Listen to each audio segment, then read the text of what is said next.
Hello, welcome to Coaches Weekly. I'm Jim Egan here with football head coach Randy Awrey. And before we get to talking about homecoming this week, we have a great win to look back on this past Saturday. And Randy, you don't have to be on campus too long before you realize that anytime you get a win over Concordia, Wisconsin, it's a great thing. And in this case, we have a win on the road. It moves us up in conference standing, and I mean, there's just, what could you not like about this past Saturday if you're a Cougar fan? It was a great day to be a Cougar, and we said that all day. The thing that I'm really happy with our team is they rose to the occasion. We had to drive up there the morning of the game, play an away game. It's a conference game. It's a rival game. Hostile environment situation, and they just played their hearts out. They laid it all on the line.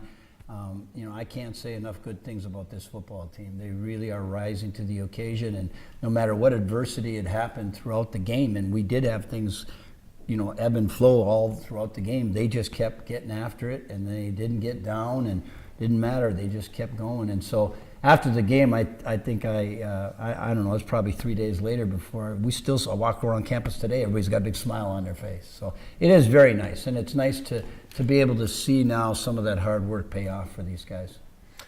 All right, Randy, let's talk about the offense first now.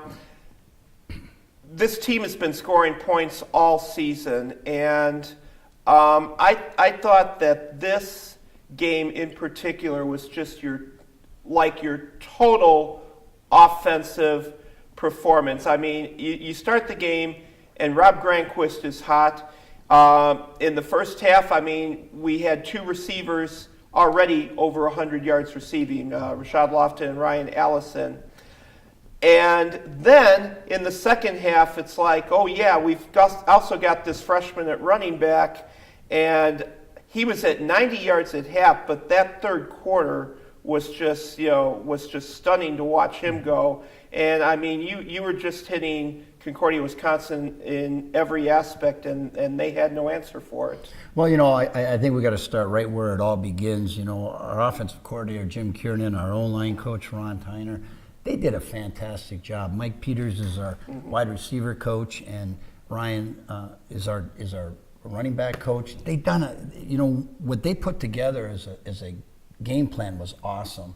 Our kids executed it perfectly, and if you saw, there was a lot of times we'd come up to the line, Coach Kiernan's in the box, he'd call it down to Coach McGovern, Coach Peters, they'd be signaling it in, and they were picking them apart. And what do? You got Allison on one side, you got Lofton at the other, you got Bridges outside, you got Corey Dooley on the other outside, then you got Lance. They've all created, and it make it difficult. And when you got a quarterback who's making great decisions and an offensive line keeping people off your quarterback, it's a great combination. So right now things are clicking. I think it starts with our coaches who are doing a great job putting our guys into place to win the game, and then our players executing it.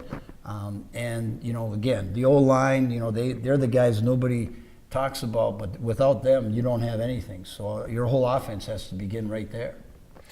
Rob Granquist, I thought this was his best game in a Cougar uniform. Sure, by far. And, he's only going to get better and better. I mean, he played, probably about 5 games last year, but this is where it's starting to click. The offense is starting to click. The game plan is starting to click. What he sees defensively. And the other thing that happens for college athletes is from the freshman to sophomore year, the game slows down in the sense that it's still as fast as it's happening, but for them, they mentally can see everything happening, and they understand coverages, and they understand how to make the check, and they understand how to throw hot. So what they're doing is just learning, and the more they learn, the better they're getting, and now that's really starting to click, and it creates points on the board. And I think maybe the best example of what you were just describing there is that the offense made quite a few conversions the other day on third and medium to long distance. And I know there was at least one touchdown that came on a fourth down. That was I think maybe the 15-yard line. I mean, even when they're getting pushed back, they're learning how to recover from that. Well, we always say that's why you get 4 downs to get 10 yards. The whole game is a concept that you're not going to get a large chunk every time. But one of the things with our offense is we have the ability to get a large chunk anytime. So you might stop us 2 times, but then the other 2 we're going to hit once. So that's the whole concept of what we're trying to do.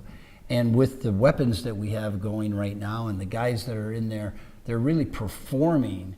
And that's the big thing. They're performing up to their capabilities, and it's all clicking right now. And it's a lot of fun to watch. All right.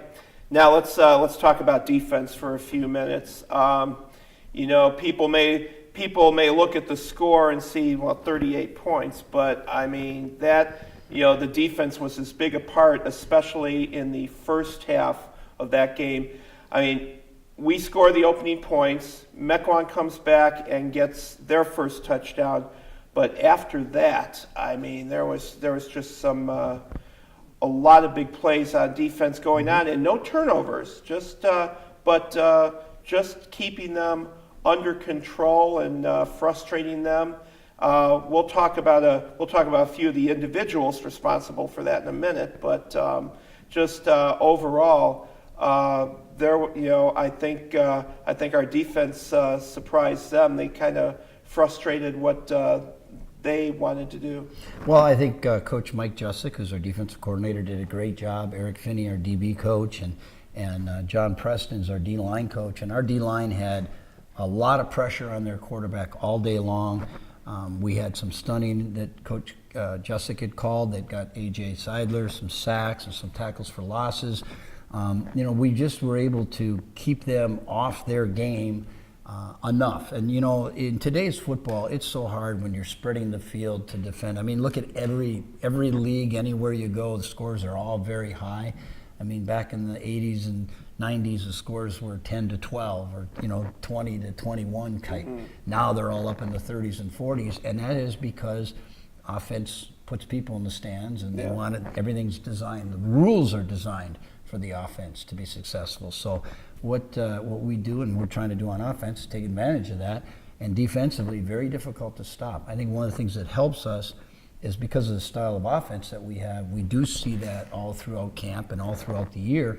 So when people are going 4 wides and 5 wides and multiple sets, it's nothing that we haven't seen before. So I think that does help us as far as defensively. And our guys, again, very young group of people out there, very few seniors on the defense, but they're playing very, very well together. All right, now a couple of the individuals we need to mention. Kareem Dabney actually led the team in tackles the other day, played a great game at corner, a couple pass breakups with 11 tackles. Payan had another solid day out there, but one of the probably the guy right in the front of it is actually one of the few seniors on that defense, and that's A.J. Seidler. He was in on 14 tackles and most importantly had 2.5 sacks in that game, including a huge one in the fourth quarter that shut down one of their last attempts at coming back. Yeah, and he had, I think, 3 or 4 tackles for losses. He was all over the field. He was playing from sideline to sideline, and he did a fantastic job. Rudy's a sophomore who's just really becoming in his own as a linebacker.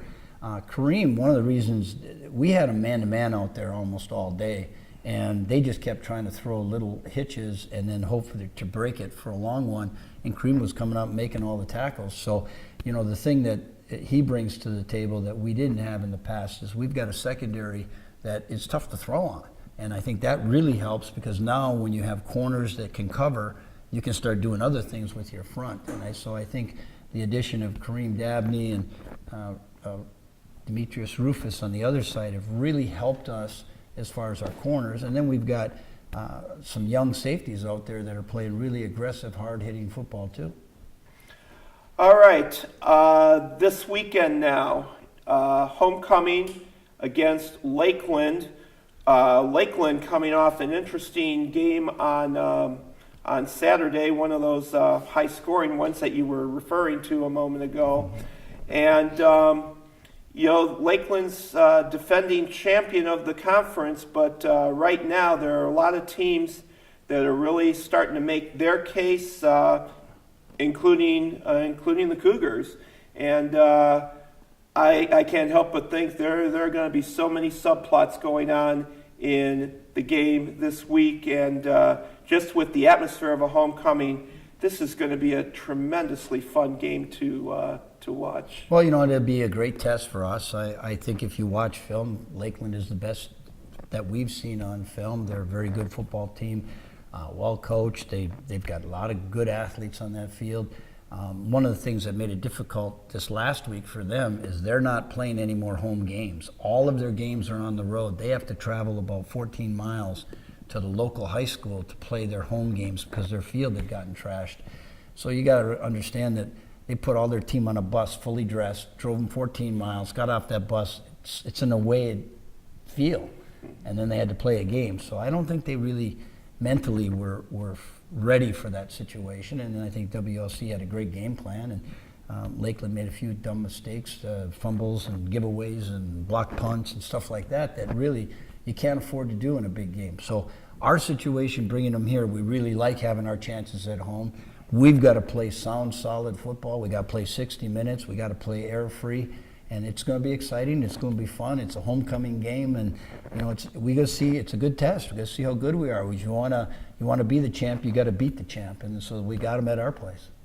All right, and just a reminder for fans that the start time of Saturday's game has been pushed back to 1:30. So please remember that if you are planning to come out to the game. We will look forward to talking about that homecoming game next Monday right here on Coaches Weekly.